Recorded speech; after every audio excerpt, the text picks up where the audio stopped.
everybody, thank you so much for tuning in. Today's video is a Dollar Tree farmhouse Valentine's arrangement, but of course we are making this as neutral as possible so that we can use it all year round. I understand that Valentine's is one of those things that not a lot of people decorate for, so I really like making things that you can keep displayed in your house for a little bit longer, if not all year round.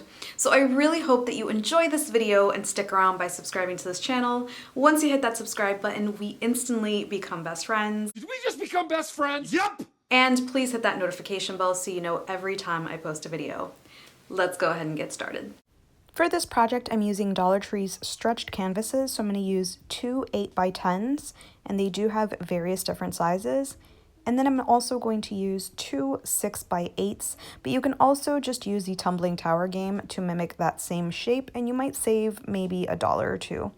So I took everything out of the package, and I am actually going to remove the staples, but you can also just rip this all off. I use this tool, which I found at Home Depot, to help remove the staples because a regular staple remover did not work for this at all. Now, the reason I say that you don't have to remove the staples is because this is a side that I ended up covering with my sticks. As you can see, one side is a lot nicer than the other. By the way, I did save this for another project since they're basically intact.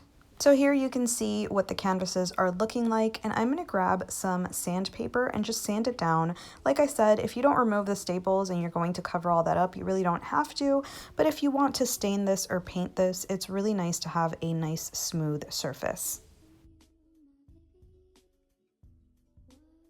To make it look like a crate, I used these giant popsicle sticks, which I bought at Walmart. These are the same ones that I used to make window shutters a few months back, and I love the size.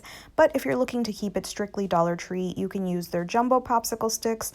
They're still a little short, but you can always glue them together and make it work. It's all up to you, but I wanted to make my life just a little bit easier, so I stuck with my giant popsicle sticks. I laid them out first to see how many I would need, and as you can see, they overlap just a little bit, so with a pair of really sturdy scissors, I did end up cutting them down and then pasting them in place using my Gorilla Wood glue, but you can use Tacky glue, which is what a lot of my subscribers have told me. It works just as well. I just don't recommend hot glue for anything that has to do with popsicle sticks or wood at all.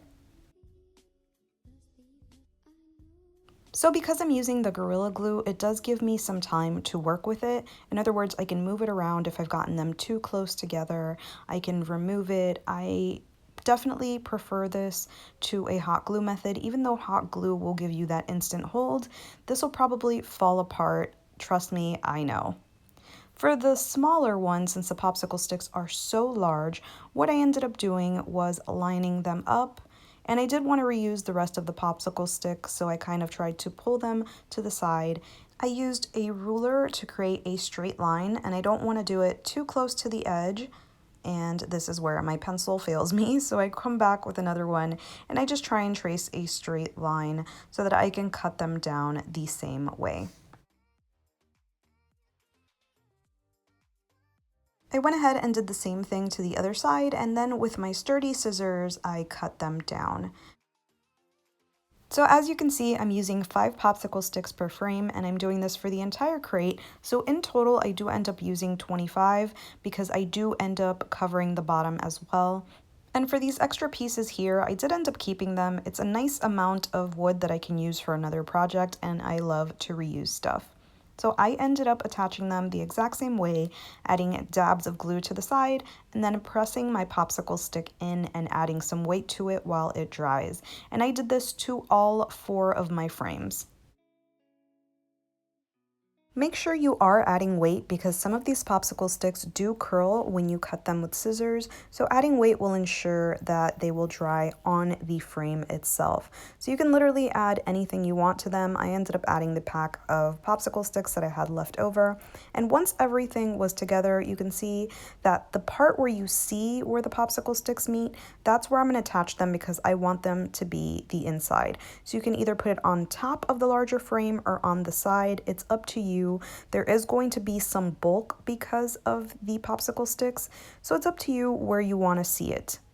Now I'm going to put my largest frame up against the wall so it's nice and straight, And then I'm going to add Gorilla Wood Glue to my smaller frame, making sure that my popsicle sticks are facing the inside of the crate. So then I'm going to add it to the bottom and then add some weight to push it up against each other and let it dry really, really well before moving on. You can also add tape to the sides. It's up to you. So once it is completely dry, I'm going to flip it over so that I can add my other larger piece.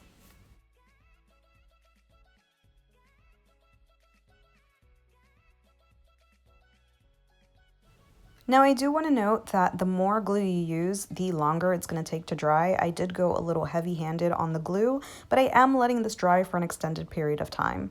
So once everything is dry, what I'm going to do is I'm going to take the bottom piece and add glue to both of the sides, because remember this frame is going on the inside of the two larger ones. And then I'm going to put it down and grabbed my fully dried frame that I made and put it on top, making sure that it is nice, straight, and even, and that I'm going to add some weight to it so that it doesn't move around. So I'm putting this back against the wall and letting it dry completely.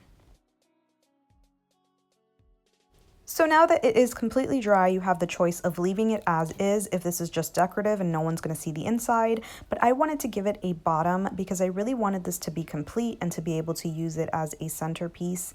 So I grabbed 5 more popsicle sticks. I had so many left over, and I did the exact same thing where I took my scissors and cut down that little extra piece and then attached everything using my glue. Now, if you're not planning on adding a bottom, then the pack of popsicle sticks does bring 45, so you are able to make 2 of these mini crates. If you are adding a bottom, you can just go ahead and use something else for the bottom since no one's going to see it. You can cut out some cardboard or whatever makes you happy if you don't want to spend the extra money, or even just use the Dollar Tree popsicle sticks that are glued together since no one is going to see those. Any little bit helps with saving a few dollars here and there. For the final piece, I did add some extra glue so that it can hold everything together. I added my weight and I let this dry really well. And this is what it looks like. I think it looks great, but I'm going to add little pieces of this decorative nautical rope from Dollar Tree. I cut 2 pieces that were about the same size, and I'm going to go ahead and hot glue them. Since I'm not going to lift this, and I don't think you should no matter how you attach it, I went ahead and used hot glue to attach. You can't even see these in the end, but I think that they make a really cute detail so it doesn't just look like a box. To give it a more personal touch, I wanted to add the galvanized hearts from the love sign. These are the signs I used for the tutorial to make the Valentines Farmhouse Decor, and these are so cute. I mentioned I was going to reuse them, and this is what I wanted to use them for. I grabbed some hot glue and added a generous amount to the back of these, and then I pressed them directly into the center of my crate. You don't have to do this, but I think it makes it look so much cuter, and I love the way it turned out. Dollar Tree has lavender, but it's kind of skimpy, so I found 97-cent lavender from Walmart, and look how full this is. And I'm going to go ahead and fill my crate with these beautiful lavender pieces. Once I spread them out, everything looks nice and full. And spoiler alert, I don't exactly ever remove them from the stem. I love keeping things on stems in case I want to use them for anything else.